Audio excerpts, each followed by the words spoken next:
Bea Alonzo, proud na proud sa pagiging consistent ni Dominic Roque.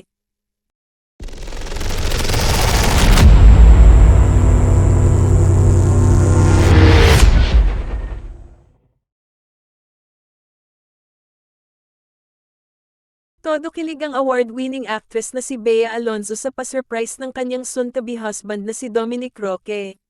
Sa Instagram, ibinandera ni Bea ang picture ng naka-vase na mga pink roses from Dom at chinika nga niya na kinilig siya.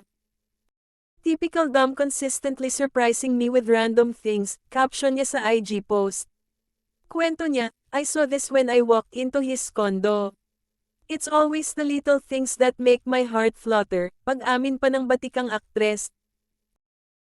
"Narito ang ilan sa mga nabasa namin. Kaya nag-glow ka parati dahil alam mong nasa tama ang pagmamahal mo. Mas higit pa ang isinukli sa'yo eh. Sarap ma-inlove sa tamang tao, talaga. It's the little things. Loving his constant gestures. Keep it up at the mini croc forever yan ha. Rooting for you." Wow, so sweet talaga ni Papa Dom, sana all my fiancé na katulad niya at Bea Alonzo. Kamakailan lang, inamin ng award-winning actress sa isang interview na mas excited sila ni Dom na magkaroon ng anak kaysa sa kanilang kasal. Kung maaalala, ilang beses nang inihayag ni Dom ang kagustuhang magkaroon na sila ng anak ni Bea. May naunang interview din si Bea kung saan sinabi niya na 8 anak ang gusto ni Dom. "Ang gusto talaga ni Dom 8 pero sabi ko paano 35 na ako, say."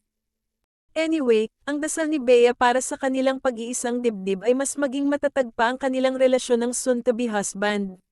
"Sana manatili sa sentro namin si Lord to guide us and sana sa next chapter na papasukin namin, mas lumalim yung pagkakaintindihan namin at pagmamahal sa isa't isa," saad ni Bea sa panayam with King of Talkboy Abunda.